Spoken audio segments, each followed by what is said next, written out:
Welcome back, student. We continued our discussion in history. Land revenue settlement. After the discussion of land revenue system under the East India Company, then today we discuss commercialization of agriculture. Commercialization of agriculture, it means that British want to invest in agriculture also and they get benefited.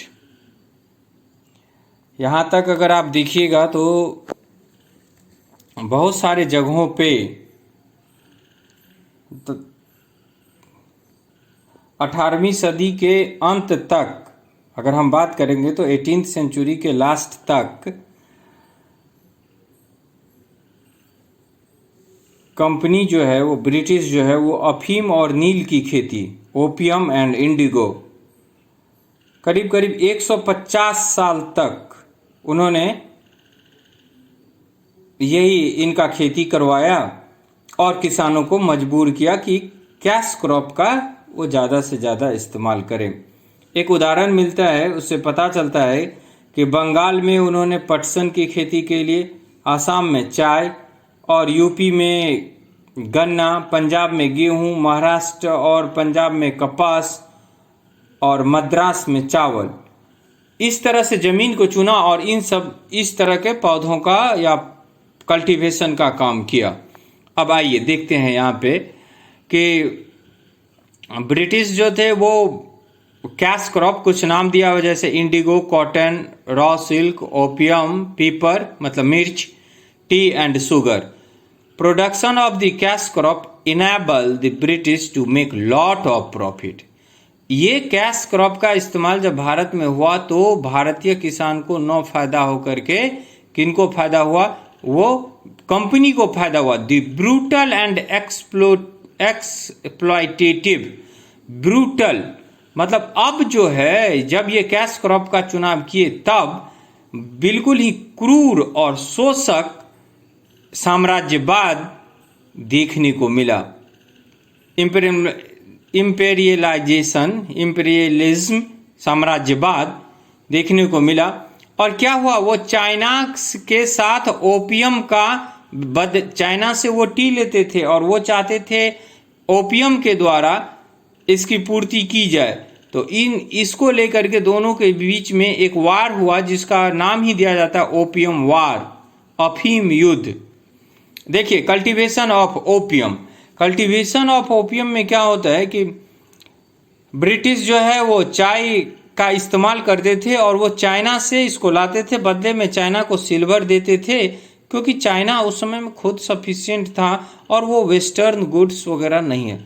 लेकिन क्या हुआ कि अंग्रेज की नीति इतनी ज़्यादा corrupt और चालाक वो थे कि वो देखिए वो प्रोडक्शन ऑफ ओपियम इंडिया में करने लगे और उसका स्मगलिंग करने लगे, कहाँ, चाइना में। और उसको इस बात में कोई हेजिटेशन भी नहीं था कि ये इलीगल ट्रेड है, उसको इस बात से कोई नहीं था, वो बेनिफिशियरी थे और वो उसको इस्तेमाल को बढ़ावा दे रहे थे। अब कल्टीवेशन ऑफ इंडिगो, चूँकि इंडिगो भारत के इंडिगो का एक अलग महत्व था, उसका जो रंग होता था बड़ा गहरा होता था। तो Indian indigo was great demand by European cloth manufacturers because rich blue colour.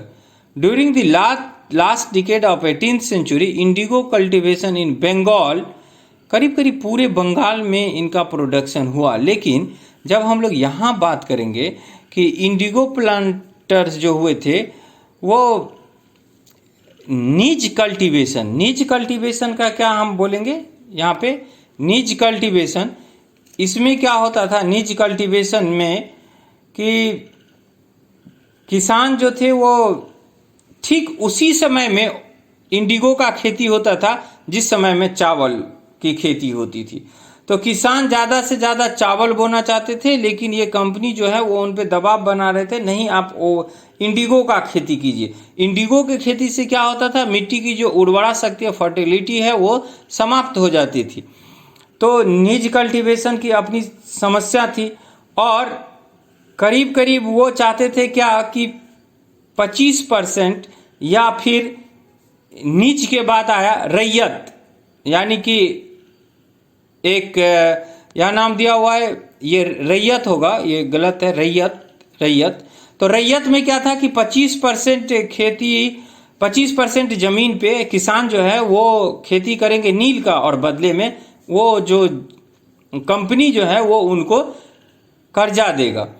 लेकिन क्या होता था कि किसान को खुद मिट्टी तैयार करना होता था, बीज बोना होता था, फसल का देखभाल करना होता था, और जब कटाई के बाद ये जमा करते थे अपना पूरा प्रोडक्शन, तो इतना पैसा नहीं मिल पाता था कि फिर अगली खेती के लिए वो बीज और खाद का इस्तेमाल कर सके। तो फिर जो है वो उनके पास दोबारा आ जाते थे। इस बात को यहाँ देखिए कि यूरोपियन प्लांटर्स जो हुआ वो प्रेशर देते थे, और करीब करीब ये बात अभी मैंने बताया कि 25% लैंड पे। अब यहाँ पे देखिए, they got a very low prices for the Indigo and cycle of loan never ended. मतलब एक बार जो ये लोन लेते थे वो कभी खत्म नहीं होता था, वो चलता आ रहता था, और फार्मर का बहुत ज़्यादा एक्सप्लॉयटेशन होता था। और चूंकि इंडिगो की खेती करने से फर्टालिटी जो है वो मिट्टी की समाप्त हो जाती थी बहुत ज़्यादा, तो इसके लिए वो नहीं चाहते थे। लेकिन चूंकि वो अनुबंध पे एक सट्टा पे, तो वो राइस की खेती करना चाहते थे, लेकिन ये मजबूर थे। और इंडिगो जो प्रोडक्शन था वो देखिए, ruined the fertility of the soil, thus the double loss। एक तरफ पैसे से भी ये गए, और उसके बाद क्या होता था, जमीन की जो पैदावार है वो भी कम हो जाती थी। लेकिन चूंकि वो एग्रीमेंट साइन कर चुके थे इसके लिए वो मजबूर थे, और उनको ये काम करना पड़ता था। उसके बाद impact of commercialization of agriculture. In next video we discuss impact of commercialization of agriculture.